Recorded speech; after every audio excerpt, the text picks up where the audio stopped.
Astaghfirullah. Bismillahirrahmanirrahim. Assalamualaikum warahmatullahi wabarakatuh. Alhamdulillah wassalatu wassalamu ala Rasulillah wa ala alihi wa sahbihi wa mawalah wa la hawla wa la quwata illa billahi wa ba'du. Alhamdulillah, di pagi menjelang siang ini kita bisa duduk untuk berthalabul ilmi kembali di Ahad pagi ini, dan tak lupa salawat dan juga salam kita hadiahkan kepada Rasul kita Nabi besar Muhammad sallallahu alaihi wa ala alihi wasallam. Tema di pagi hari ini kita akan membahas soal as-sa'adatu al-hakikiyatu, kebahagiaan yang hakikat. Ma'asyiral muslimat yang dimuliakan Allah Subhanahu wa taala, di dalam surah An-Nahl ayat 97 Allah Subhanahu wa taala berfirman, "Man 'amila salihan min dzakarin aw untha wa huwa mu'minun falanuhyiyannahu hayatan thayyibah wa lanajziyannahum ajrahum bi ahsani ma kanu ya'malun." Barang siapa yang melakukan amal yang saleh, baik dia laki-laki ataupun perempuan, dan dia seorang yang beriman, maka kami akan berikan kehidupan kepadanya dengan kehidupan yang baik di dunia, dan kami akan balas mereka dengan balasan yang jauh lebih baik lagi terhadap apa yang mereka telah kerjakan. Ayat ini dijadikan dasar oleh para ulama tentang hakikat mencari kebahagiaan bagi seorang manusia. Bahwa Allah Subhanahu wa taala mengatakan, "Man 'amila salihan", barang siapa yang beramal saleh, baik dia laki-laki ataupun perempuan, dan dia beriman, maka kami akan berikan kehidupan yang baik, maksudnya kebahagiaan di dunia dan juga kebahagiaan di akhirat dengan dilipat gandakan balasannya. Ulama mengatakan bahwa kebahagiaan itu ada di tiga perkara. Kebahagiaan itu ada di tiga perkara. Pertama, rahatul bali. Yang kedua, al-qana'atu. Dan yang ketiga, ta'atullahi azza wa jalla. Yang pertama, rahatul bal. Rahatul bal itu artinya menenangkan pikiran. Karena kebahagiaan itu sebenarnya sesuatu yang tidak bisa didefinisikan. Bahagia itu apa? Kalau orang ditanya bahagia itu, kadang-kadang bingung juga mau jawab itu. Bagaimana manusia bisa bahagia? Lahir saja dia nangis, mati pula ditangisi. Mana bahagianya? Lahir nangis, ketika dia mati ditangisi orang. Sehingga kemudian para ulama ketika membahas masalah apa itu as-sa'adah, kebahagiaan itu, definisi mereka itu berbagai macam tuh. Sehingga kemudian banyak yang mendefinisikan itu dengan contoh akhirnya. Salah satunya adalah bahwa bahagia itu kalau rahatul bali, kalau pikiran kita itu senang. Kalau pikiran kita senang itu pasti bahagia. Dari sini kita tahu bahwa rahatul bali itu adalah kenikmatan penduduk surga. Karena penduduk surga itu apabila dimasukkan ke dalam surga, Allah katakan wa naza'na ma fi sudurihim min ghillin ikhwana. Kami cabut pada dada-dada dan hati-hati penduduk surga itu al-ghil, hasad, dengki, dendam, pokoknya penyakit hati. Baru kemudian dimasukkan ke dalam surga. Jadi penduduk surga itu pikirannya tidak aneh-aneh gitu. Dia tidak memikirkan orang, kenapa orang bicara soal dia, atau kenapa dia tidak melakukan seperti orang yang lakukan. Karena biasanya orang kepikiran itu karena dua perkara ini. Jadi kalau ada orang membicarakan keburukan kepada kita, kita katakan kenapa dia ngomong tentang aku seperti ini. Kepikiranlah kan gitu ya. Atau melihat seseorang melakukan sesuatu, kemudian kita berpikir kenapa saya tidak juga melakukan seperti dia. Kepikiran jadinya ya. Jadi penduduk surga itu tidak ada kepikiran seperti itu, karena sudah dihilangkan hasad dalam hatinya, sudah dihilangkan dengki dendam, sehingga memang tenang hatinya. Makanya kebahagiaan itu caranya adalah rahatul bal, tenangkan hati, gitu maksudnya. Rahatul bal itu menenangkan hati.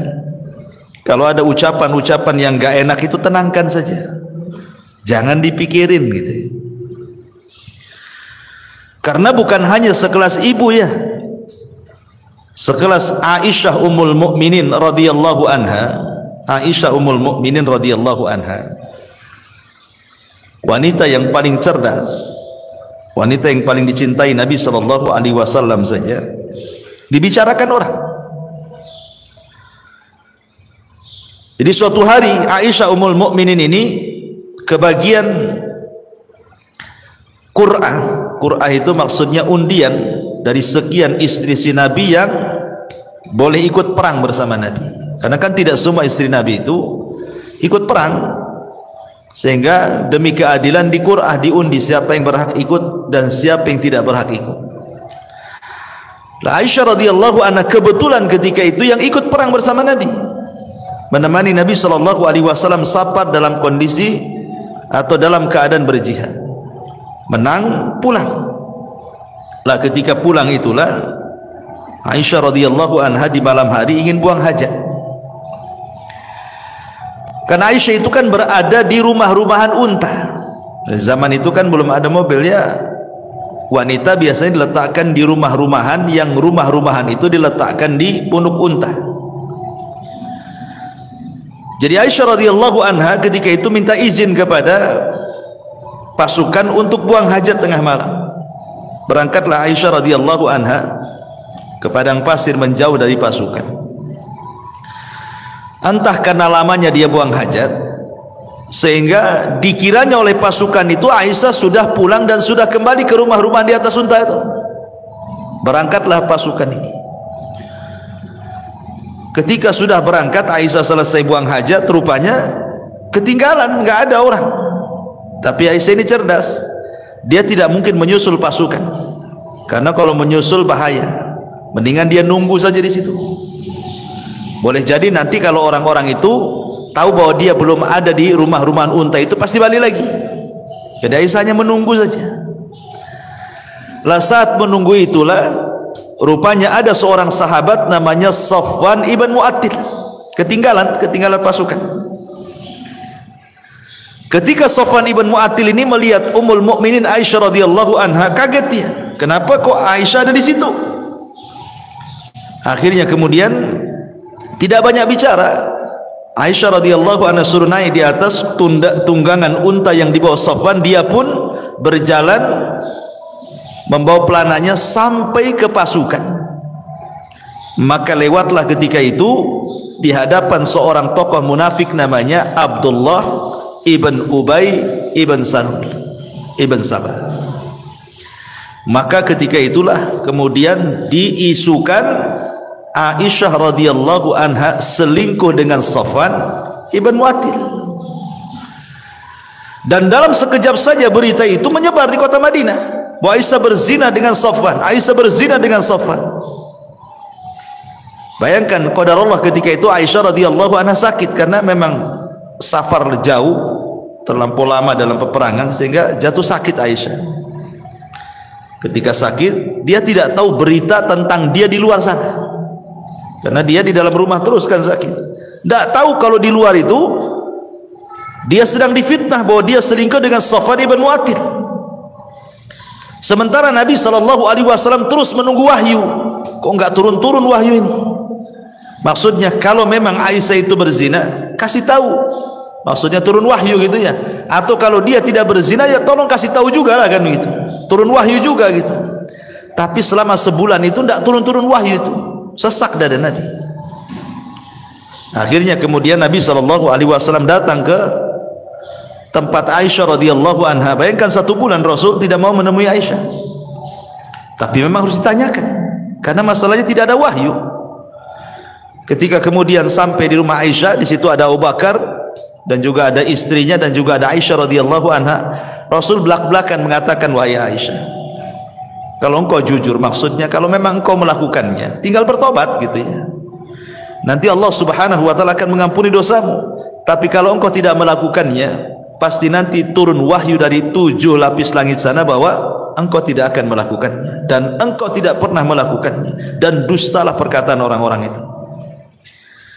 Akhirnya kemudian sesaat setelahnya turun wahyu surah An-Nur 1-9 bahwa Aisyah Ummul Mukminin radhiyallahu anha berlepas diri dari tuduhan perzinahan atau perselingkuhan dia dengan Safwan ibn Mu'attil.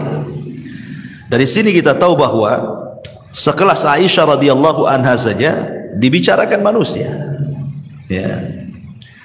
Atau Maryam bintu Imran, sama juga Maryam juga. Maryam itu kan wanita suci, Bu.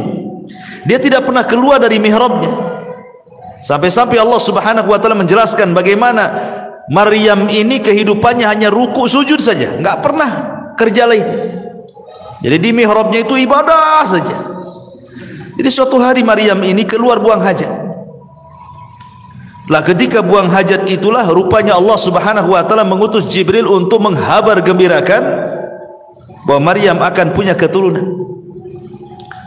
Akhirnya kemudian dicegatlah oleh malaikat Jibril dalam bentuk manusia, fatamatsala lahu basharan sawiyya. Maka Jibril datang dalam bentuk pemuda tampan. Kemudian memberitahu kepada Maryam bahwa Allah telah menghabar gembirakan engkau akan memiliki keturunan.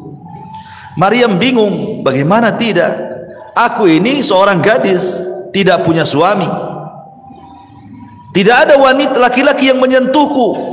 Lalu apa nanti kata manusia? Maryam punya anak, enggak ada suami, enggak ada laki-laki yang menyentuhnya. Sempat Maryam itu mengatakan, pergilah kalau engkau memang orang yang bertakwa. Tapi Jibril kemudian meyakinkan bahwa ini adalah kehendak Allah Subhanahu wa taala. Barulah kemudian Maryam pun menerimanya. Ketika betul-betul kandungannya membesar,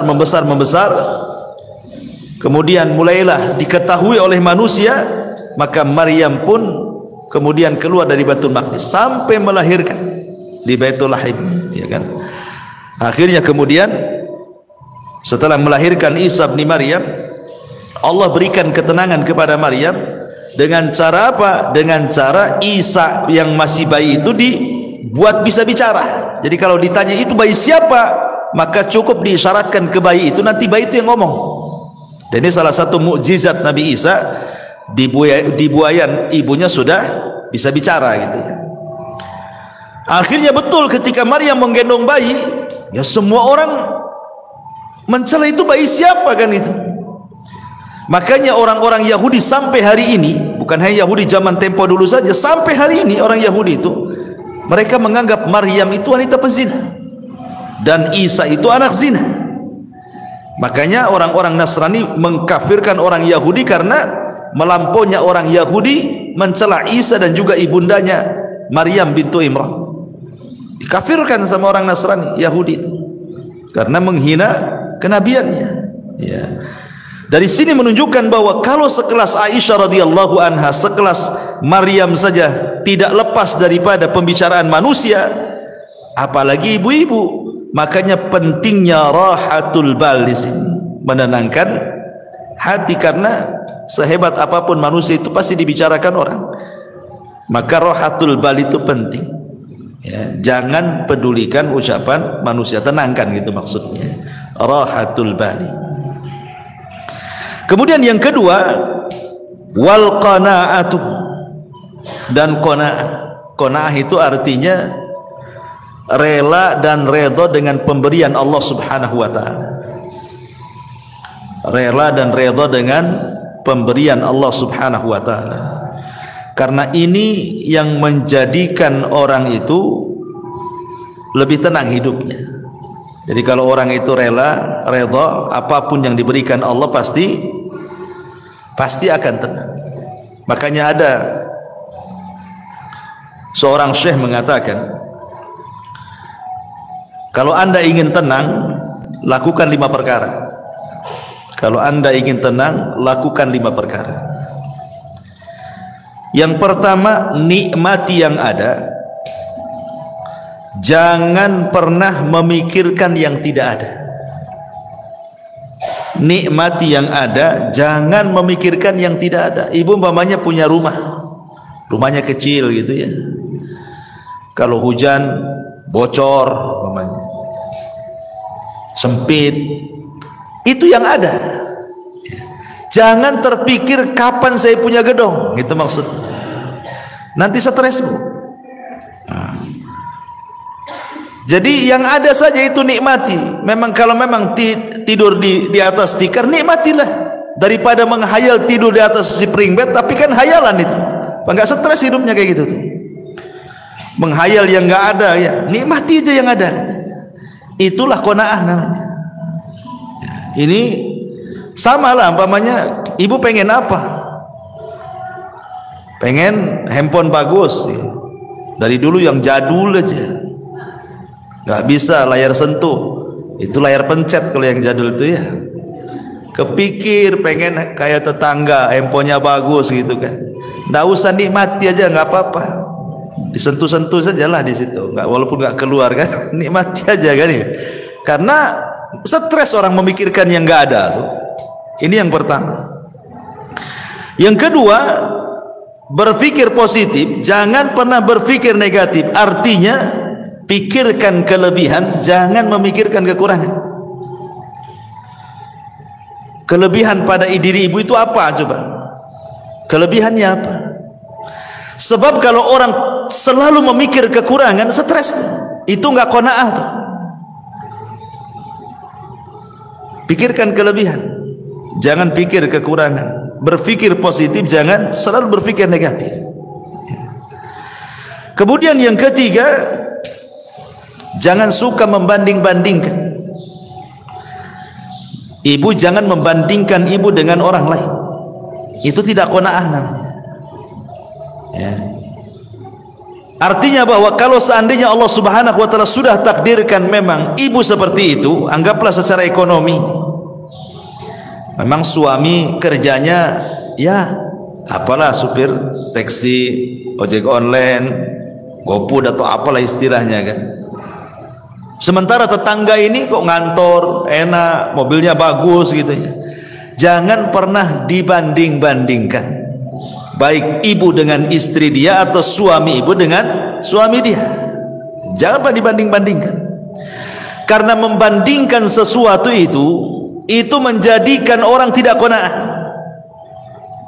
Kalau suka membanding-bandingkan itu hilang qanaahnya. Makanya kenapa Nabi SAW mengatakan, "Unzuru ila man huwa asfala minkum wa la tanzuru ila man huwa fawqakum fa huwa ajdar alla tajrar nikmatallahi alaikum." Lihat ke bawah, jangan lihat ke atas, kata Rasul. Orang kalau lihat ke atas kan pegel, Bu. Coba aja ibu nenggak gini lama-lama kan apa enggak pegel, Bu, ya kan. Stres, Bu, kalau nengok kapan saya kayak dia, apa enggak stres dia? Pegel tuh otaknya. Tapi kalau lihat ke bawah pasti akan tenang. Kenapa? Karena Rasul mengatakan fahuwa ajdar alla tajdar nikmatallahi alaikum. Karena orang kalau suka lihat ke bawah itu akan lebih mudah bersyukur. Oh, aku ini masih lebih baik dibandingkan si anu gitu ya. Alhamdulillah gitu. Tapi sekali lagi catatannya, ini kalau bicara soal urusan dunia. Ya, kaedah melihat ke bawah, jangan melihat ke atas, ini dalam bab urusan dunia. Jangan masuk dalam urusan agama. Sebab kalau urusan agama kaedahnya terbalik. Lihat ke atas, jangan lihat ke bawah. Ya. Pamannya tetangga sholat 5 waktu. Jangan ibu melihat kepada sholat yang 1 waktu. Anda apa-apalah saya sholat 2 waktu, ini si anu 1 waktu aja kan itu. Bukan begitu kan. Tapi lihat ke yang 5 waktu, kapan seperti dia gitu maksudnya. Ada tetangga kawan hafal juz 30 gitu. Sebelahnya pula pamannya cuma 3 kul saja. Ibu masih mending dengan wadduha. Alhamdulillah saya masih hafal wadduha, tambah 3 kul masih lebih baik daripada dia. Maksudnya jangan melihat ke bawah, tapi lihat kapan saya bisa kayak dia, hafal juga juz 30 gitu maksudnya. Itu kalau soal urusan agama ya. Jangan melihat ke bawah, lihat ke atas. Tapi kalau urusan dunia jangan pernah menatap ke atas. Capek ya, stres nantinya. Hilang qanaahnya. Itu hilang qanaah itu karena suka melihat ke atas, tidak melihat ke bawah. Kemudian yang keempat, kata para ulama, sibukkan dengan perkara-perkara masa depan. Jangan memikirkan sesuatu yang sudah berlalu. Makanya sering saya katakan, banyak orang itu kadang-kadang belum move on-nya, istilahnya. Mungkin dulunya pernah kaya, kemudian miskin, terpikirlah dulu. Mungkin dulunya mantan manajer, sudah tidak manajer lagi, terpikir pula masih jadi manajer. Mungkin dulunya dia polisi, kemudian purnawirawan, masih terpikir dia seolah-olah dia polisi, padahal sudah pensiun. Orang kalau memikirkan terus masa lalu, tidak pernah menatap masa depan, Bu, nggak akan pernah orang ini bahagia. Karena dia belum bisa menerima keadaan, itu masalahnya kan. Makanya saya kadang-kadang heran. Mungkin dulunya mantan militer gitu ya, TNI, Polri atau apa, udah nggak pensiun lagi, sudah nggak berjabat lagi, dia pensiun. Kadang-kadang turun di masyarakat itu seolah-olah dia masih TNI itu, nunjuk-nunjuk orang, seolah dia polisi, padahal udah nggak polisi lagi.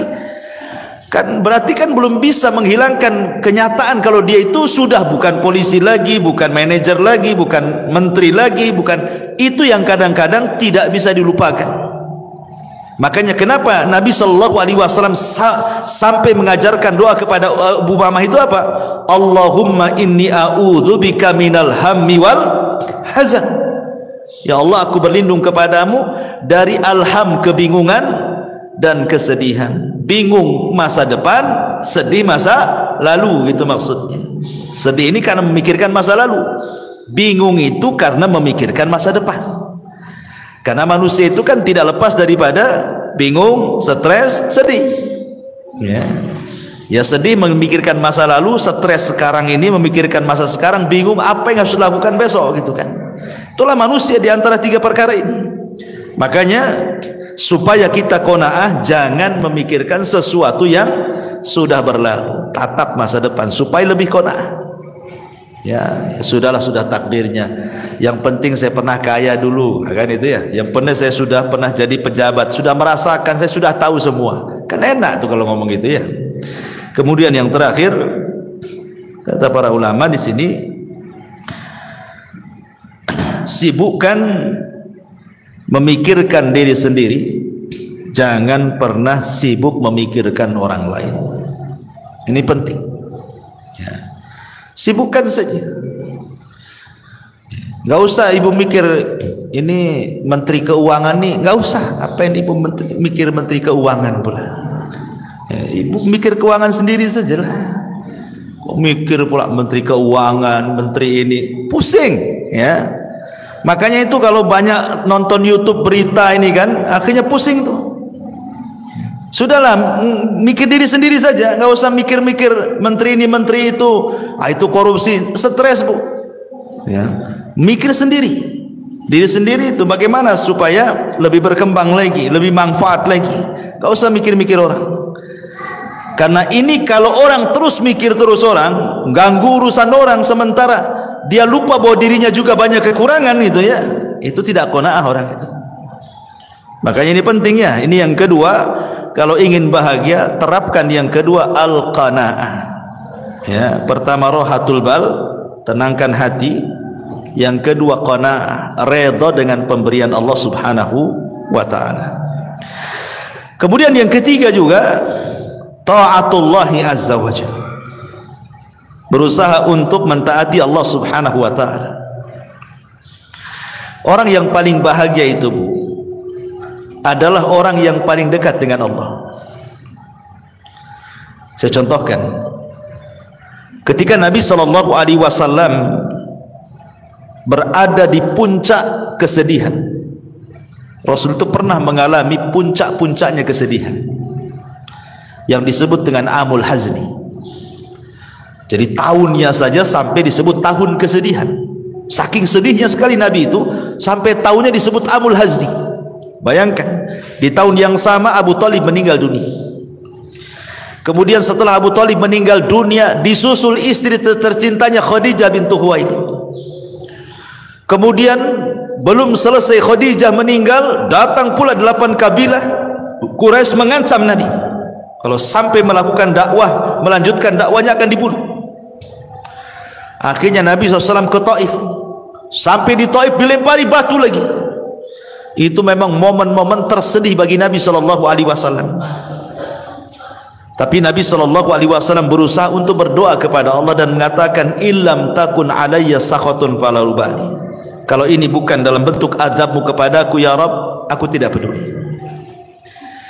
Maka Allah Subhanahu wa taala ingin membuat Nabi SAW melupakan segalanya. Bagaimana kesedihan kepada pamannya Abu Thalib, istri tercintanya Khadijah, ancaman orang-orang Quraisy, sempitnya dakwah, Allah ingin hilangkan dan jadikan kebahagiaan. Apa yang dilakukan Allah? Allah buat Nabi SAW naik ke langit. Kemana? Ke Sidratil Muntaha. Untuk apa? Untuk melupakan segalanya.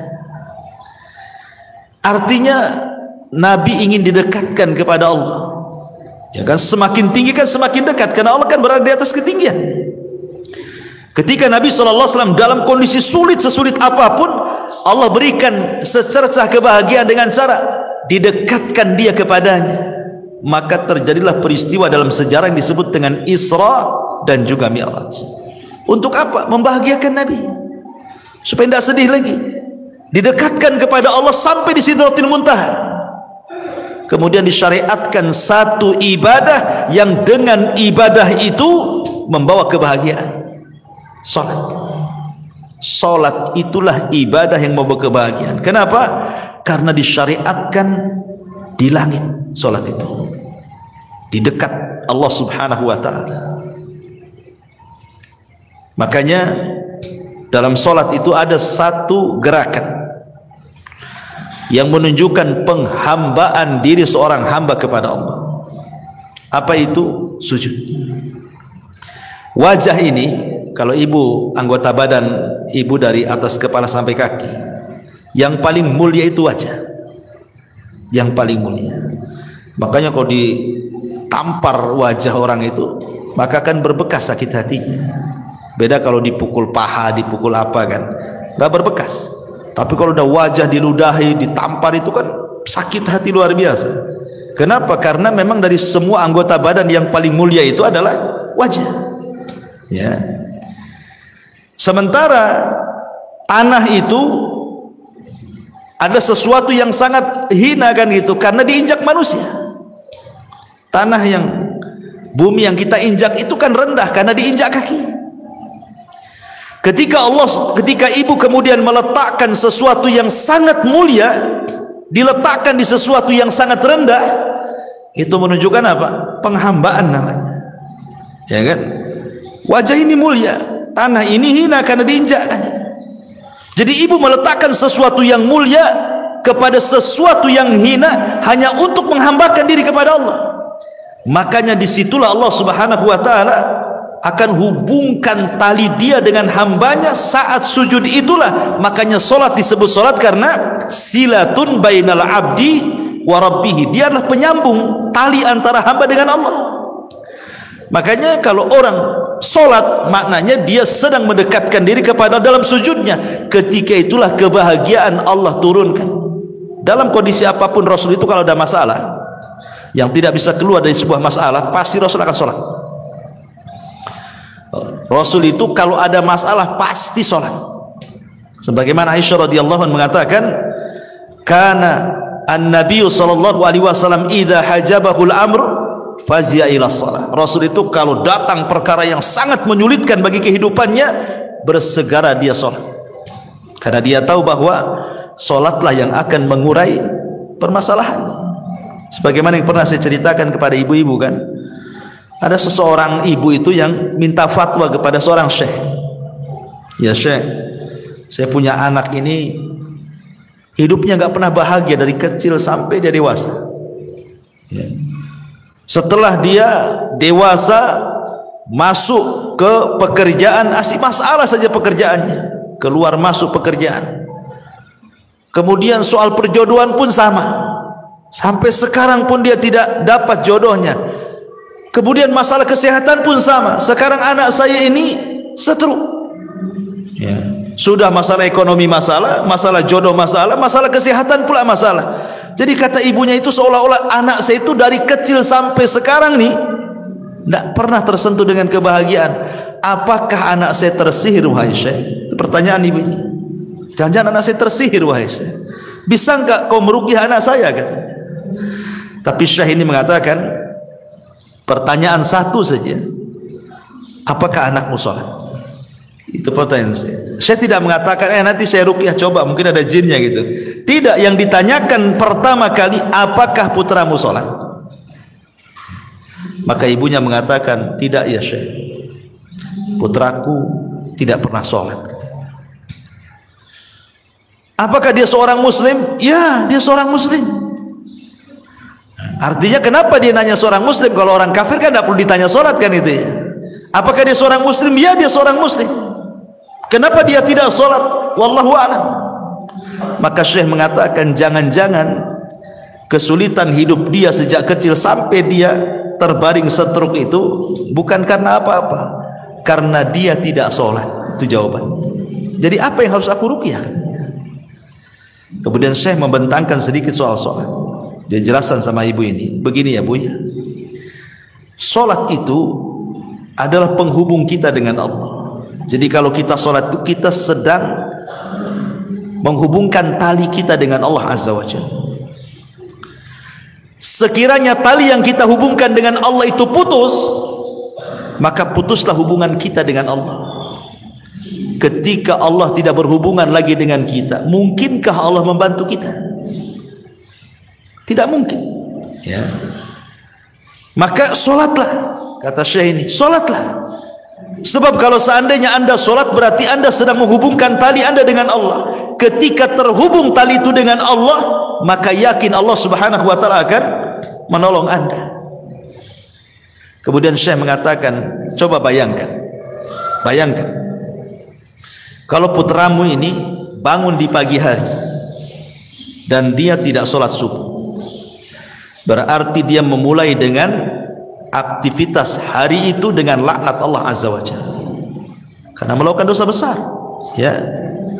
Kemudian datang siang hari lagi, dia tidak sholat duhur, berarti dia sudah dilaknat di siang hari. Kemudian datang sore hari lagi, dia tidak sholat asar, berarti Allah sedang melaknat dia di sore hari. Kemudian datang di malam hari maghrib, dia meninggalkan maghrib, berarti dia sedang dilaknat di waktu maghrib. Kemudian sholat isya, dia tinggalkan pula sholat isya, berarti dia sedang dilaknat di waktu isya.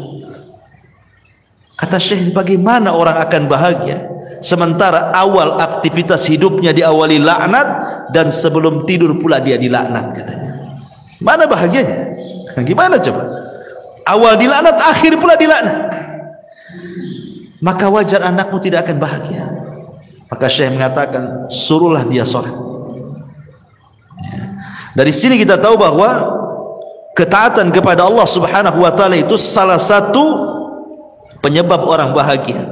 Karena bahagia itu ketika seorang hamba dekat dengan Allah.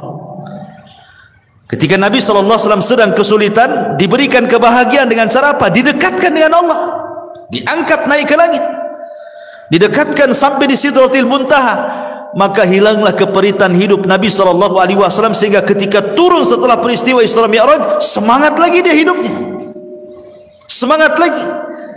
Apalagi selama perjalanan Isra Mi'raj itu bagaimana Nabi SAW dipertemukan dengan Nabi Adam, Nabi Yahya, Nabi Isa, Nabi Idris, Nabi Harun, Musa dan para Nabi yang lainnya. Menjadi sebuah pelajaran bahwa dakwah Rasul akan mengikuti marhalah para Nabi yang dijumpai selama perjalanan itu. Seperti dia berjumpa dengan Nabi Adam, sebagaimana Nabi Adam hijrah dari sorga ke bumi, maka engkau pun akan hijrah dari Mekah ke Madinah. Kemudian berjumpa dengan Yahya dan juga Isa bin Maryam, sebagaimana keduanya dirongrong dimusuhi orang-orang Yahudi, maka engkau pun sama ya Muhammad, sesampainya di kota Madinah maka musuhmu orang-orang Yahudi. Kan itu. Kemudian juga berjumpa dengan Nabi Yusuf, sebagaimana Yusuf dihasadi oleh saudara-saudaranya sehingga dimasukkan ke dalam sumur, maka dakwahmu pula yang menghalangi sebelum orang lain keluargamu. Maka yang menghalangi dakwah itu siapa dulu? Abu Lahab, keluarga. Belum ada Abu Jahal lagi ya, Abu Lahab sudah menghalang-halangi pamannya sendiri kan. Ketika Rasulullah SAW berjumpa dengan Nabi Musa alaihi salam, Nabi Harun alaihi salatu wassalam, Harun itu dikenal lembutnya, maka berdakwahlah seperti Harun lembut kepada Bani Israel. Ketika berjumpa dengan Nabi Musa itu dikenal kesabarannya, walaupun dia dimacam-macamin Bani Israel, sabar dia. Maka seolah-olah Allah ingin katakan, sabarlah engkau seperti Nabi Musa dalam rangka mengobati umat Islam. Ketika berjumpa dengan Ibrahim, dan itu orang yang paling mirip dengan Nabi SAW, dan dia yang membangun Ka'bah, maka seolah-olah Allah mengatakan, teruslah ikuti agama nenek moyangmu, maksudnya Ibrahim alaihi salatu wassalam, dengan memakmurkan Masjidil Haram. Ya, jadi ada hikmah-hikmah selama perjalanan Isra Mi'raj itu. Dari sini kita tahu bahwa yang ketiga, taatullah, ketaatan kepada Allah adalah salah satu jalan juga meraih kebahagiaan. Ini satu perkataan ulama. Kemudian yang lain juga dijelaskan oleh Imam Ibnul Qayyim rahimahullahu taala. Imam Ibnul Qayyim rahimahullahu taala mengatakan, anna lis-sa'adatil 'abdi thalathatu umurin. Sesungguhnya dalam kebahagiaan seorang hamba itu terdapat 3 perkara. Idza an'ama 'alaihi syakara, wa idza betuliya 'alaihi sabara, wa idza adnaba istaghfara. Yang pertama, apabila diberikan nikmat oleh Allah Azza wa Jal, lantas dia pun bersyukur. Apabila diuji oleh Allah Subhanahu wa taala, lantas dia bersabar. Dan apabila dia melakukan dosa, dia pun berusaha untuk melakukan istighfar. Melakukan istighfar, meminta ampun kepada Allah Subhanahu wa taala. Ma'asyiral muslimat yang dimuliakan Allah Subhanahu wa taala. Di sini Imam Ibnul Qayyim rahimahullahu taala memberikan konsep 3 kebahagiaan. Kalau tadi kan konsep 3 kebahagiaan, pertama berusaha menenangkan pikiran, jangan memikirkan banyak hal, hilangkan hasad, hilangkan dengki macam-macam ya. Kemudian qanaah, kemudian lebih taat lagi kepada Allah. Maka konsep Imam Ibnul Qayyim berbeda lagi. Kalau ingin bahagia, yang pertama apabila mendapatkan nikmat bersyukur. Apabila mendapatkan nikmat bersyukur. Ini kaitan dengan qanaah juga kan? Ya, qanaah itu artinya apa? Syukuri yang ada, jangan memikirkan yang tidak ada. Nikmati yang ada, jangan menikmati yang tidak ada. Yang ada saja. Wa in ta'uddu nikmatallah la tuhsuha, kan itu. Kalau anda hendak menghitung nikmat Allah, Tidak mungkin terhitung nikmat Allah itu. Banyak kok nikmat Allah itu. Kemudian yang kedua konsepnya ini yang penting juga. Apabila ditimpa musibah, dia bersabar. Ini yang paling penting dalam konsep kebahagiaan. Karena biasanya ketika musibah itu terlalu berat, yang datang hanyalah keperitan dan kesedihan.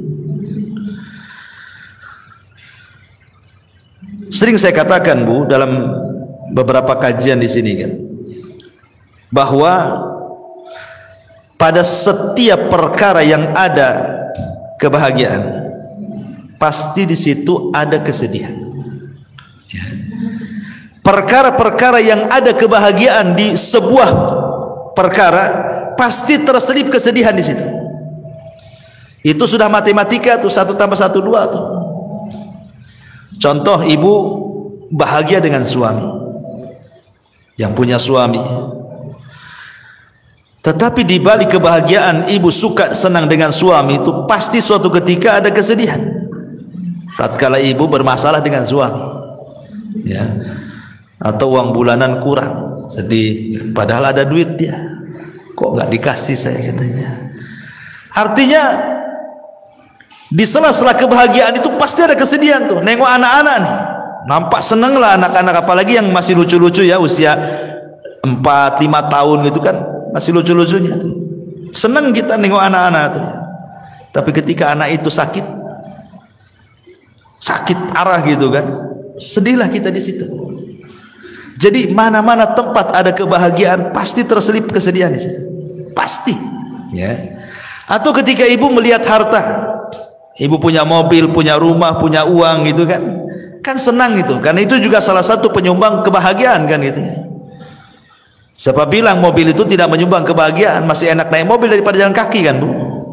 Capek jalan kaki, apalagi jauh, sedih kali itu. Tetapi kan bukan segala-galanya. Tapi di balik harta yang merupakan penyumbang kesenangan bagi kita itu juga ada kesedihan. Kesedihan, takut kalau seandainya harta itu hilang, takut kalau seandainya motornya hilang gitu ya. Ini cicilan udah hampir berapa bulan lagi mau lunas gitu kan, stres dia. Senang tuh udah bisa beli motor ya dengan cicilan sekian. Biasanya orang-orang kan gitu, paling 3 bulan lagi lunas lah. Tapi masalahnya untuk melunasi itu tak ada duit, sedih dia. Satu sisi senang dia punya kendaraan, sisi lain sedih pula dia tidak bisa melunasi. Pokoknya apapun yang terselip kebahagiaan, pasti di situ ada kesedihan. Apapun itu sudah memang ketentuan, ada bahagia, ada sedih, ada musibah, ada nikmat. Tetapi kata para ulama mengatakan,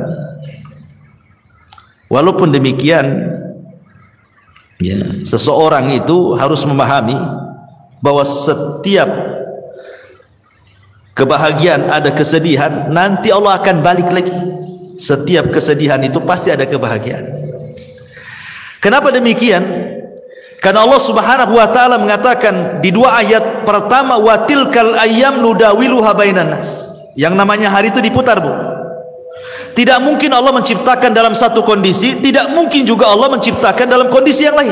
Begitu terus, tidak mungkin, mustahil. Nggak mungkin orang itu dibuat tertawa terus, apa nggak dianggap gila tuh kalau ketawa terus kan? Nggak mungkin juga orang dibuat menangis terus. Kadang orang itu dibuat Allah ketawa, kadang Allah buat dia menangis. Kadang Allah buat dia bahagia, kadang buat Allah susah. Begitulah kehidupan manusia. Tetapi walaupun demikian, karena Allah itu Rahim, Allah mengatakan inna ma'al usri yusran, inna ma'al usri yusra. Terkadang satu kesulitan itu Allah bukakan banyak kemudahan, ya. Karena Allah mengatakan al-usri dengan alif lam, sementara yusran itu dengan nakirah. Maknanya bahwa al-usri yang pertama adalah usri yang kedua, tapi yusran yang pertama bukan yusran yang kedua. Kan 2 kali diulang dalam Quran itu kan, inna ma'al usri yusran, inna ma'al usri yusran. Dan ayatnya 2 kali diulang tuh. Artinya al-usri yang pertama, usri yang kedua, tapi yusran yang pertama bukan yusran yang kedua. Gitu maknanya. ketika al-usri yang pertama adalah usri yang kedua, yusron yang pertama bukan yusron yang kedua, maknanya satu kesulitan bisa mendatangkan banyak-banyak kemudahan gitu maksudnya. Bukan satu kesulitan datang satu kemudahan, tidak. Satu kesulitan bisa saja 2, 3, 4, 5, 10 kemudahan. Karena rahimnya Allah Azza wa Jalla. Dari sini ada kaedah, Bu. Belum tentu ketika Allah menutup satu pintu, kemudian pintu-pintu yang lain Allah tutup. Bahkan terbalik. Terkadang satu pintu Allah tutup, pintu banyak Allah buka. Makanya ada sebuah kaedah yang disebutkan para ulama, man taraka syai'an lillahi awwadallahu khairan minhu. Barang siapa yang meninggalkan sesuatu karena Allah, boleh jadi Allah akan berikan sesuatu yang jauh lebih baik dibandingkan yang ia tinggalkan. Contoh namanya orang dipecat dari perusahaan, sedih dipecat dari perusahaan kan? Kalau dia kurang qanaah, kalau dia kurang tawakal, boleh jadi dia suudzon ya. Mungkin Tuhan PT dengan Tuhan di luar PT mungkin berbeda gitu ya. Dia pikir Tuhan ada di PT saja, di luar PT tak ada Tuhan, sehingga akhirnya kayak kiamat tuh, dikeluarkan di PHK itu kayak kiamat, nanti makan apa, nanti ini itu kan gitu ya. Itu kalau kurang tawakal tuh. Tapi kalau dia kemudian berpikir lagi bahwa boleh jadi ini adalah keputusan Allah terbaik, mungkin Allah sengaja buat aku keluar dari PT untuk ada pekerjaan yang jauh lebih baik lagi dibandingkan pekerjaan ini, gitu maksudnya. Sengaja kita dibuat dikeluarkan supaya mengambil sesuatu yang lebih baik lagi. Sebab kalau kita tidak keluar dari sini, belum tentu kita dapat jalan lagi. Kalau kita berpikirnya positif seperti ini, bahagia orang hidup tuh. Tapi kalau nggak berpikir ke sini, pikirnya aduh nanti kalau keluar dari PT macam mana saya, macam mana terus, ya tidak mungkin dia akan bahagia. Yang ada stres, makin gila dia. Nah, makanya di sini juga penting bahwa dua ayat itu juga sebagai pelipur lara bahwa Allah tidak mungkin menciptakan kita dalam satu kondisi, dan ingat setiap kesulitan itu akan banyak kemudahan. Ma'asyiral muslimat yang dimuliakan Allah Subhanahu wa taala. Ya. Dan itu kita bisa lihat di kisah-kisah orang-orang soleh gitu ya. Seperti tadi kisahnya atau kisah Nabi Ayub alaihi salatu wassalam yang mudah lah yang sering saya ceritakan kan. Bagaimana Nabi Ayub itu diberikan oleh Allah Azza wa Jalla ujian yang tidak pernah orang diuji sehebat Ayub. Tidak ada ceritanya, baik sebelum atau sesudahnya, manusia yang diuji seberat Nabi Ayub. Makanya orang-orang Arab itu kalau ada orang sakit, mereka mengatakan apa? Sabar, seperti sabarnya Ayub katanya. Itu orang Arab ngomong gitu tuh. Padahal tidak mungkin kan orang sesabar Ayub kan? Hanya untuk supaya membesarkan hatinya saja. Mustahil. Nggak ada orang sesabar Ayub, apalagi di zaman sekarang ya. Sementara musibah Nabi Ayub alaihi salatu wassalam itu luar biasa, bertubi-tubi itu. Mulai daripada kehilangan harta, kemudian disusul kehilangan anak, kemudian disusul dengan banyaknya penyakit, kemudian disusul tidak ada orang yang mendekati, dibicarakan manusia. Sumpah, coba bayangkan. Ibu ini nggak kehilangan harta ya, harta masih ada, rumah masih ada, ibu sehat, nggak ada penyakit ya. Apalagi anak-anak ada, cuman ibu ini dibicarakan orang saja. Itu sudah sedihnya itu bukan kepalang tuh pikirannya, padahal hanya dibicarakan orang saja. Ini Ayub ini sudah dibicarakan orang, ditinggalkan orang, hartanya diludeskan, anaknya dimatikan, penyakitnya diparahkan. Makanya tidak ada ujian seberat Ayub. Tetapi walaupun demikian Ayub itu sabar. Sabar, tidak pernah mengeluh sedikit pun. Yang tidak sabar justru istrinya ya, istrinya yang tidak sabar. Dia ngomong sama Nabi Ayub alaihi salatu wassalam, mungkin bahasa saya ini, bang, berdoalah kepada Allah gitu.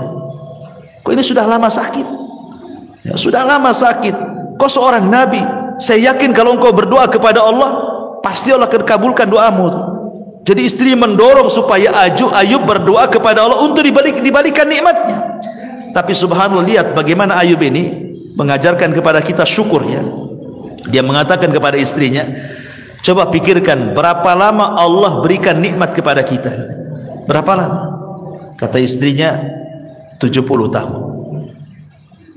Kata Ayub, 70 tahun kita di atas kenikmatan. Sekarang Allah baru uji saya 18 tahun. Kalau saya harus meminta kepada Allah, ini belum seimbang. Ya. Harusnya kalau seimbang, ya nunggulah nanti setelah penyakitku 70 tahun lagi, baru aku meminta kesembuhan, gitu maksudnya Ayub itu. Ini kita di atas nikmat 70 tahun, diuji 18 tahun, masa kita sudah harus meminta kepada Allah, katanya. Ayub tidak mau. Ya.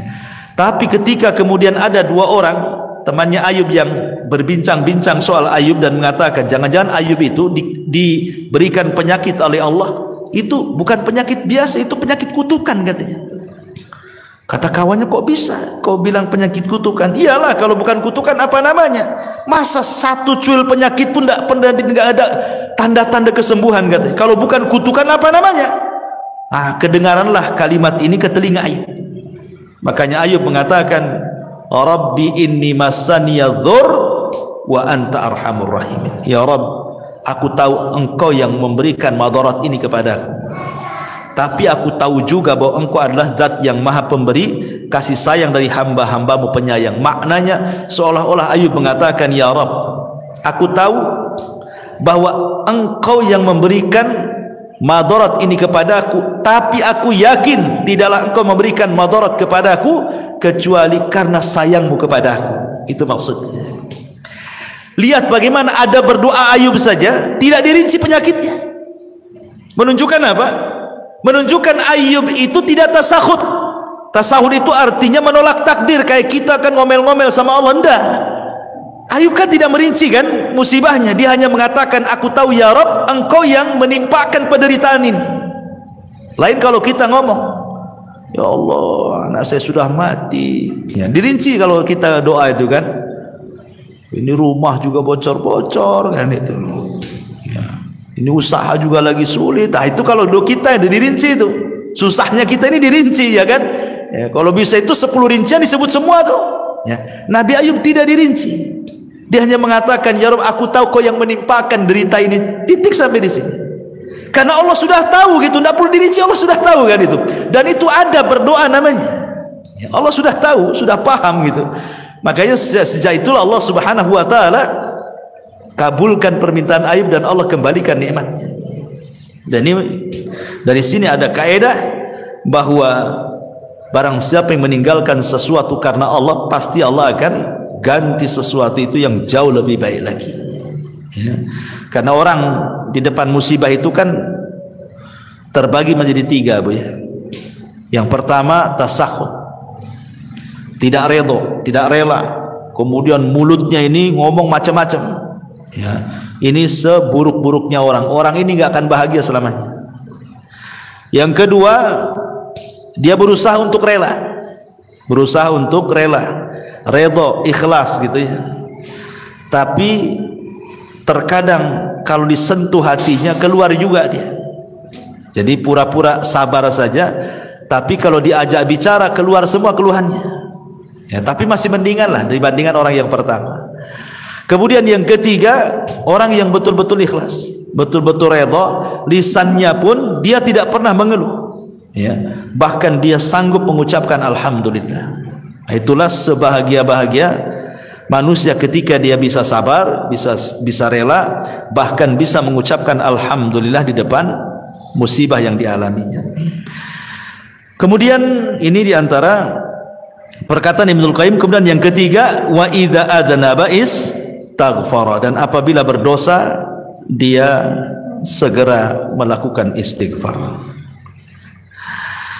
Ma'asyiral muslimat yang dimuliakan Allah Subhanahu wa taala, inilah diantara konsep Imam Ibnul Qayyim ketika bicara soal kebahagiaan. Kemudian yang ketiga, konsepnya Sufyan Ats-Tsauri. Sufyan Ats-Tsauri rahimahullahu taala, dia mengatakan bahwa ma baqili min na'imid dunya illa thalathin. Kata Sufyan Ats-Tsauri, aku tidak pernah merasakan nikmatnya dunia, maksudnya kebahagiaan dunia ini, kecuali karena 3 perkara. Kecuali karena 3 perkara. akhun thiqatun fillahi aqtasibu min suhbatihi khairan in ra'ani za'ighan qawwamani aw mustaqiman ragabani wa rizqun wasi'un halalun laysat lillahi alayya fihi tabi'atun wa la li makhluqin alayya fihi minnatun wa salatun fi jama'atin akfi sahwaha wa arzak ajruha. Kata Sufyan Ats-Tsauri rahimahullah, yang pertama akhun thiqah. Kebahagiaan itu kalau memiliki kawan yang bisa dipercaya, di mana aku mengambil manfaat dari perkawanan itu. Kalau kawanku melihat aku menyimpang, dia berusaha meluruskanku. Kalau kawanku melihat aku istiqomah, berusaha memberikan dorongan, ya, kabar gembira sehingga makin istiqomah. Kemudian yang kedua, warizkun wasi'un, rizki yang luas, yang halal. Rizki yang luas, yang halal, di mana dengan itulah aku tidak menjadikan aku menjadi peminta-minta kepada manusia. Aku kaya gitu, enggak harus meminta-minta kepada manusia. Dan yang ketiga, salat jamaah. Yang ketiga, salat berjamaah. Dengan itulah aku bisa merasakan kebahagiaan. Jadi Sufyan Ats-Tsauri mengatakan bahagia itu ada di 3 perkara. Teman yang baik, yang kedua rizki yang luas dan halal sehingga dia tidak meminta-minta, dan yang ketiga pada sholat, ya, sebagaimana Rasul mengatakan kepada Bilal, ya Bilal hayya nastari bis sholat, wahai Bilal, mari beristirahat, bersenang-senang dengan sholat. Jadi beliau mengatakan seperti itu karena Sufyan Ats-Tsauri ini orang yang paling zuhud, orangnya kaya tapi zuhud. Jadi suatu ketika Sufyan Ats-Tsauri ini ditanya oleh muridnya, ya Imam, engkau ini selalu memberikan fatwa zuhud, tapi kok kaya, katanya. Jadi pikiran orang yang bertanya itu, kalau bisa orang zuhud itu ya miskin gitu maksudnya ya. Jadi orang zuhud itu menurut dia harus miskin, compang-camping, makannya nasi kerak gitu ya. Ya pokoknya susah lah orang zuhud. Dikiranya seperti itu makna zuhud. Jadi orang ini mengatakan, ya Sufyan, engkau ini selalu menasihati zuhud, tapi kau juga kaya gitu ya. Lihat jawaban Sufyan Ats-Tsauri. Dia mengatakan zuhud itu bukan itu. Zuhud itu kau letakkan hartamu di tanganmu. Maksudnya jangan kau letakkan hartamu di hatimu. Sebagaimana diriku, aku meletakkan hartaku di tanganku dan aku tidak meletakkan hartaku di hatiku. Dan kenapa aku harus kaya? Likaila atamandalu alal muluk, supaya aku tidak menjilat penguasa, supaya aku bisa mengatakan yang hak-hak, yang batil-batil katanya. Karena aku tidak ada, pemerintah tidak ada budi baik dengan aku. Aku sudah kaya, ya kan? Sehingga aku tidak menjilat mereka, sehingga aku bisa menegur mereka, kata Sufyan Ats-Tsauri. Dari sini menunjukkan bahwa itulah bentuk kebahagiaan, salah satunya adalah rizki yang luas dan halal. Sebab kalau rizkinya sempit gitu kan, akhirnya apa? Terpaksalah pinjam-pinjam uang, kan gak bahagia jadinya kan, meminjam-minjam uang, akhirnya tidak bayar utang, malam pula stres, siang pula menghilang, kan gitu. Orang yang punya utang itu cari-cari orang nggak kemana, nggak jelas gitu ya. Jadi salah satu kebahagiaan lah rizki yang luas tapi juga halal, karena rizki haram itu tidak akan bahagia, pasti ada masalah. Termasuk juga di sini kata beliau, punya kawan yang baik. Kalau salah ya diluruskan, kalau memang benar ya didorong supaya makin benar, kan bahagia punya kawan seperti itu. Ibu punya suami umpamanya kan, suaminya mendorong ibu, kalau salah diluruskan, kalau benar ya terus didorong-dorong, kan senang gitu ya. Nah, kata Sufyan Ats-Tsauri, carilah kesenangan di 3 tempat ini. Akhun thiqah, saudara yang bisa kita percaya, kemudian rizki yang luas, kemudian dalam sholat jamaah, dan yang terakhir tentu saya ingin bacakan satu hadis. Hadis ini disahihkan oleh Syekh Nasiruddin Al-Albani rahimahullahu taala dari Zaid ibn Thabit radhiyallahu anhu. Rasul mengatakan, "Man kanatid dunya hammahu, farraqallahu alaihi amrahu, wa ja'ala faqrahu baina 'ainaihi, wa lam ya'tihi minad dunya illa ma kutiba lahu. Wa man kanat al-akhiratu niyyatahu, jama'allahu lahu amrahu, wa ja'ala ghinahu fi qalbihi, wa atathu ad-dunya wa hiya raghibah." Barang siapa yang dunia menjadi tujuan hidupnya, maka Allah subhanahu wa ta'ala akan cerai beraikan perkaranya, dan Allah akan jadikan kefakiran di kedua matanya, dan tidaklah dunia yang datang kepadanya kecuali apa yang sudah dicatat takdir saja.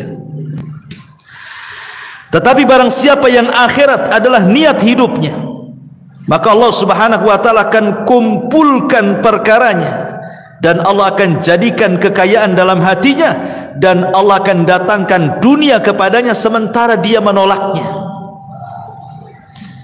Ma'asyiral muslimat yang dimuliakan Allah azza wa jalla, hadis ini adalah hadis yang sangat mulia sekali, satu dasar mencapai kebahagiaan dunia dan akhirat. Pertama, penggalan yang pertama, Rasul mengatakan barang siapa yang dunia itu menjadi tujuan hidupnya, maka Allah pasti akan mencerai beraikan urusannya, dan Allah akan jadikan kefakiran di kedua matanya.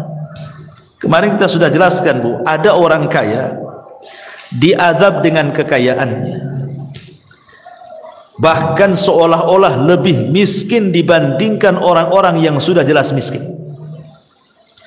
Ada orang miskin, Bu, mungkin dia tukang bangunan, ya, kadang helper, ya, mungkin yang paling rendah dalam tukang bangunan itu helper itu, ya. Kadang ada borongan, kadang tidak, gitu. Kadang ada proyek, kadang tidak. Tapi dia bisa hidup dengan keluarganya. Dia bangun tidur, kemudian jam 8 dia sudah kerja, jam 5 pulang. Kemudian dia bisa senang dengan anak istrinya juga. Nanti besok gitu lagi. Ya. Tapi ada orang-orang kaya, Bu, itu seolah-olah 24 jam hidupnya itu dengan duit saja, nggak ada untuk keluarga tuh. Ada orang kayak gitu kan? Karena orang kaya itu umpamanya, oh ini ada meeting ke Medan nih, seminggu di Medan. Sementara tukang bangunan ini di rumah terus dia sama keluarganya. Dari pagi bisa dia tengok istrinya. Ini nanti sebulan kemana? Sebulan kemana? Kapan tuh sama keluarganya dia? Itu kan orang ini diazab dengan kekayaan namanya tuh. Kok kekayaannya yang mengadab? Harusnya orang yang kaya itu lebih banyak hidup dengan keluarga dibandingkan orang miskin. Ini tidak gitu. Kenapa orang yang miskin itu lebih senang hidup dengan anak istrinya, lebih banyak waktunya? Orang kaya ini pula sedikit waktunya. Berarti dia diazab dengan kekayaannya. Orang miskin aja nggak kayak gitu cari uangnya kok. Kalau sudah cukup untuk makan selesai. Ini tidak cukup-cukup. Maknanya dia itu miskin, tidak kaya sebenarnya, karena tidak cukup. Ya. Makanya di sini Rasulullah mengatakan, "Man kanatid dunya hamma", siapa yang dunia tujuannya itu, farraqallahu alaihi amrah, pasti Allah cerai beraikan urusannya. Kalau dia tidur, Bu, apa maksudnya Allah cerai beraikan itu? Hatinya dicabang-cabangkan. Ya, maksudnya farraqallahu alaihi amrah itu hatinya dicabang-cabangkan, tidak bisa tidur, Bu. Nanti satu sisi otaknya mikir ini, sisi lain mikir ini, sisi lain, pokoknya tidur itu menghayal aja dia. Gimana mau tenang coba? Tidur aja tidak bisa, karena mikir ini, mikir ini, mikir itu, banyak mikir. Akhirnya ketika dia banyak mikir itulah wa ja'ala faqrahu baina 'ainaihi, maka hidupnya tidak akan tenang sehingga Allah jadikan kefakiran di kedua matanya. Mana dapat kesenangan orang kayak gini kan? Hidupnya nih mikir banyak gitu ya. Tetapi sebaliknya, walam ya'tihi minad dunya illa ma kutiba lahu, padahal dunia sendiri kalau dicari tidak lebih daripada yang ditakdirkan saja. Maka berjalanlah bersama takdir, itu selesai. Jalan bersama takdir. Ya. Karena sehebat apapun Anda mencari dunia, kalau ditakdirkan dapat segitu ya segitu, tidak mungkin nambah. Ngapain kemudian ngoyo dari pagi ke pagi lagi kan? Padahal dunia itu sebatas ditakdirkan saja. Wa man kanatil akhiratu niyatahu, barang siapa yang akhirat niatnya, jama'allahu amrahu wa ja'ala ghinahu fi qalbihi wa atathu dunya wa hiya raghimah. Tapi kalau niat hidupnya hanya untuk akhirat, maka Allah akan kumpulkan urusannya. Maksudnya hatinya tidak akan bercerai-berai, itu tidak banyak dipikirkan, ya. Dan Allah jadikan hatinya, kekayaan dalam hatinya, dan dunia akan didatangkan sementara dia menolaknya. Ini diantara kebahagiaan yang dimaksud adalah kebahagiaan hati, ya. Karena di sini Allah Rasul mengatakan wa ja'ala ghinahu fi qalbihi. Jadi kalau ditanya bahagia itu ada di mana? Ya bahagia itu ya ada di hati, ya. Kalau hatinya lapang, rumah yang sempit jadi lapang, gitu maksudnya. Kalau hatinya sempit, rumah yang lapang jadi sempit. Coba lihat Bu, ibu kan punya suami, yang punya suami kan, kalau ada masalah dengan ibu kan dia nggak kerasan di rumah Bu, pasti lari sana lari sini, nanti datang muring-muring pergi lagi kan gitu. Padahal rumahnya luas Bu, dia masih mendingan ngekos daripada di rumah sama ibu kan, karena lagi sempit hatinya tuh, ya. Coba kalau lagi senang Bu, nggak mau keluar rumah dia, ya. Tapi kalau lagi sumpek, nggak mau balik dia, ya. Itulah menunjukkan bahwa kebahagiaan itu ada di hati. Hati makin lapang berarti semua lapang. Ibu yang kurang cantik saja kalau suami lapang itu dianggap cantik tuh. Ibu yang cantik jelita kalau suami lagi stres kayak setan Bu, nengok ibu tuh. Karena gimana, orang nggak senang, nggak senang. Buah apa cantik pun kayak setan katanya kan. Pokoknya orang nggak senang itu semua jadi jelek kan. Tapi orang senang semua jadi indah. Karena memang itulah yang dimaksud di sini, wa ja'ala ghinahu fi qalbi. Allah jadikan kekayaan dalam hatinya. Wallahu a'lam bishawab. Ini yang bisa sampaikan. Tapi sebelum saya tutup, kalau ada yang bertanya silakan.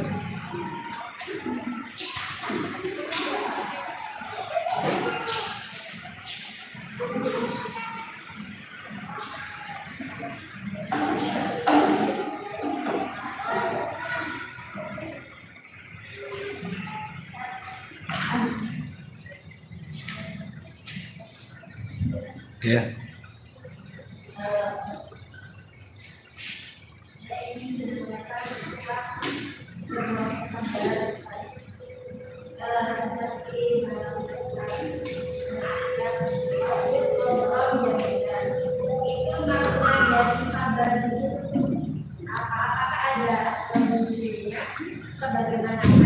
Apa sok pasbir sabron jamilah. Oke. Okay.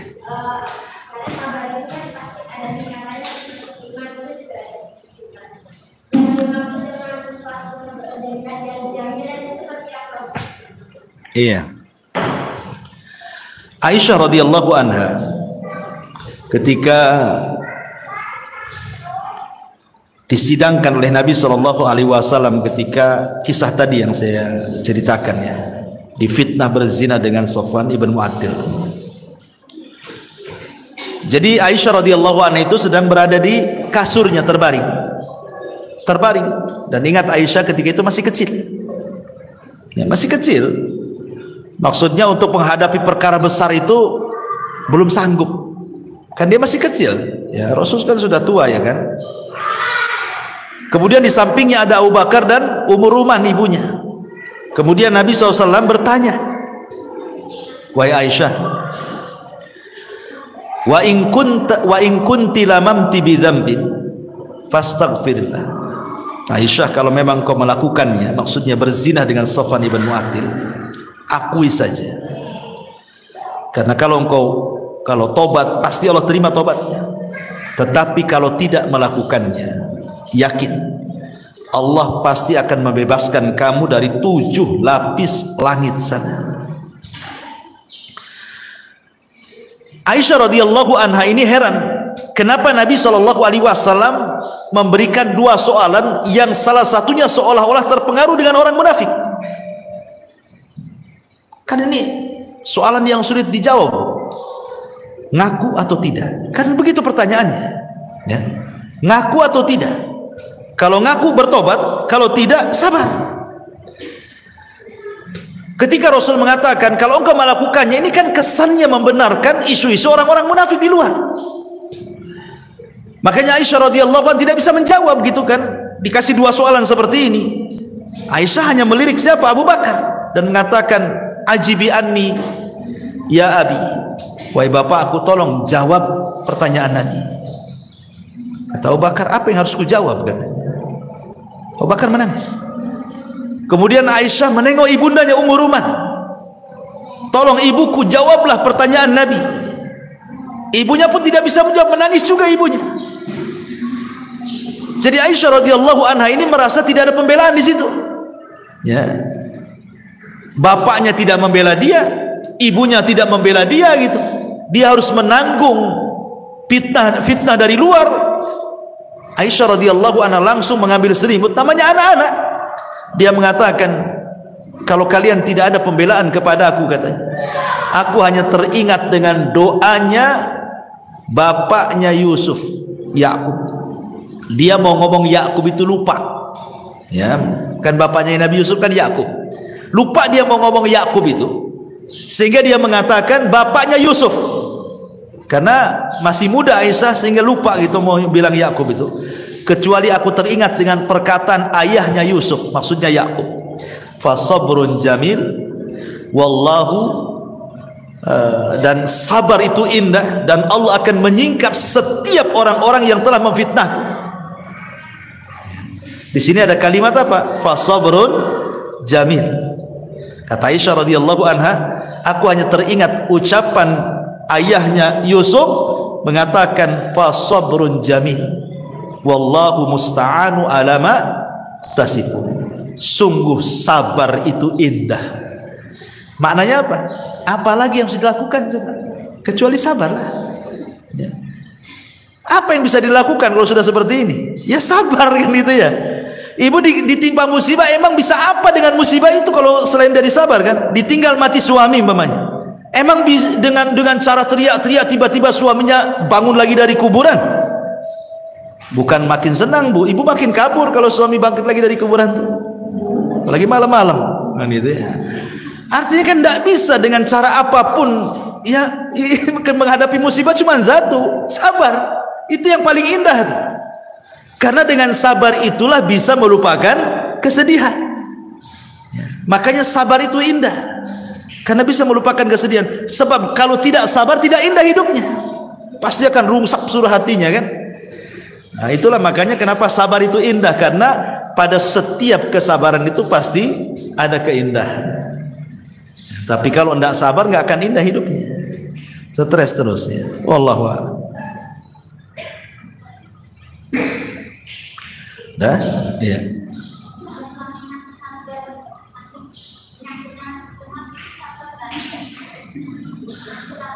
Suaminya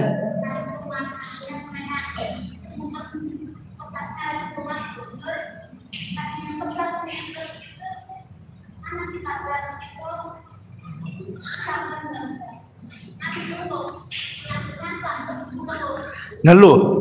Yang ngeluh siapa? Suaminya ngeluh.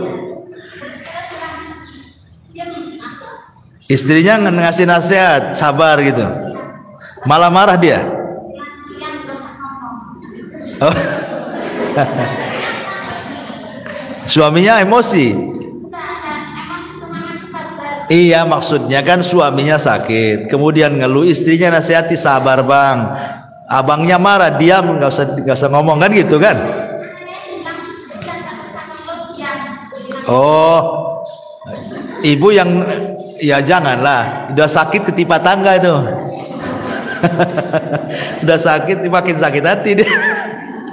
Ya ibu kasih semangat ya. Kasih semangat.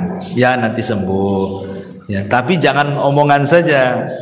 Ya diurut, ya apa, dipegang, cari apa gitu kan. Obat buatkan. Kalau ngomong saja makin cepat mati itu biasanya.